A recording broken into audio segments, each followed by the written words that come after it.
Vitalik Buterin, cofondateur de Ethereum, a récemment exposé sa vision pour l'avenir du réseau, insistant sur la nécessité de simplifier une architecture devenue trop complexe, tout en poursuivant les objectifs d'évolutivité, de sécurité et de durabilité. Depuis la transition vers le Proof of Stake en septembre 2022, qui a permis de réduire la consommation énergétique du réseau de 99%, Ethereum continue son évolution, avec des priorités claires. Améliorer les smart contracts, attirer davantage de DApps et renforcer la résilience du protocole face aux défis techniques croissants. Buterin souhaite faire de Ethereum une plateforme plus accessible, capable de soutenir pleinement l'essor de la DeFi et des NFT, tout en consolidant son rôle de pilier dans l'univers des crypto-monnaies. Parallèlement, certains analystes envisagent un scénario haussier, avec un ETH à $8 000 d'ici fin 2025, un objectif qui pour le moment semble bien éloigné. Selon l'organisation State Democracy Defenders Action, les actifs crypto de Donald Trump pèsent désormais 2,9 milliards de dollars, soit près de 40% de sa fortune, en grande partie grâce aux jetons Trump et Melania et à une participation substantielle dans World Liberty Financial, lancé en octobre 2024, dont la famille détient 60%, et perçoit 75% des revenus nets des ventes futures de tokens. La Maison-Blanche, interpellée par CBS News, a justifié la position du président par un soutien aux initiatives technologiques, alors que, depuis l'investiture de Donald Trump, la SEC a gelé les enquêtes sur plus d'une dizaine de sociétés crypto. Pour Virginia Canter, avocate en éthique, M. Trump profite directement de sa fonction. Il a multiplié les décrets et les pardons, notamment celui des fondateurs de BitMEX et de Justin Sun, investisseur de WLFI. Par ailleurs, le cours du Trump a grimpé de 18,1% récemment après la signature d'un décret présidentiel, générant près de 100 millions de dollars de frais de transaction en moins de 2 semaines. Dans le sillage de cet enrichissement, de nouveaux développements confirment l'implication stratégique de la famille Trump dans l'univers crypto.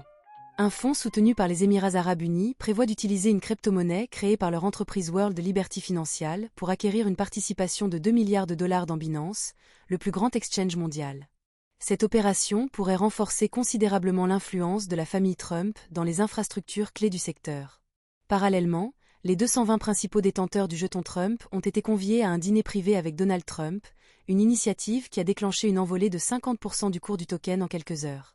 Cette monétisation de l'accès personnel à l'ancien président suscite des critiques, y compris au sein du camp républicain, sur les dérives potentielles entre promotion financière et ambition politique.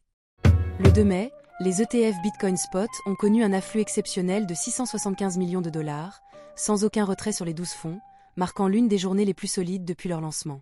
Ce regain d'intérêt institutionnel contraste cependant avec la position du gouvernement américain. Selon Arthur Rice, les États-Unis ne renforceront pas leurs réserves de BTC en raison de contraintes politiques et d'une perception publique encore négative. Le pays détient actuellement près de 198 000 BTC, principalement issus de saisies judiciaires, mais aucune stratégie d'accumulation active ne semble envisagée. Movement Lab a suspendu Russie Manche, son cofondateur, à la suite d'accusations de manipulation de marché. Cette décision a été prise au moment où Coinbase a annoncé le retrait du token Move de sa plateforme. Les allégations entourent des pratiques douteuses concernant la gestion des transactions de Move, incitant à une enquête approfondie sur les activités de Manche. Ce développement soulève des questions sur la transparence et l'intégrité des opérations au sein de Movement Lab, alors que la régulation du marché des crypto-monnaies continue d'être un sujet de préoccupation majeur dans l'industrie. Paolo Ardoino, PDG de Tether, a exprimé de vives critiques à l'égard des réglementations de l'Union européenne sur la protection des dépôts, qui pourraient contraindre les émetteurs de stablecoins à dépendre de banques fragiles. Selon lui, ces mesures pourraient accroître les risques de faillite bancaire, mettant en danger les fonds des utilisateurs. Ardoino a averti que, dans un environnement économique incertain, les vulnérabilités des institutions financières pourraient entraîner des pertes pour les déposants. Tether, le stablecoin le plus important, classé 3e au classement crypto avec 150 milliards de capitalisation boursière, est actuellement au cœur des débats sur la régulation des crypto-monnaies et leur intégration dans le système financier traditionnel. Au MIT Bitcoin Expo qui s'est tenu récemment, Sior Provoost, un physicien de formation et contributeur majeur à Bitcoin Core depuis 2017, a détaillé l'organisation et le fonctionnement du projet.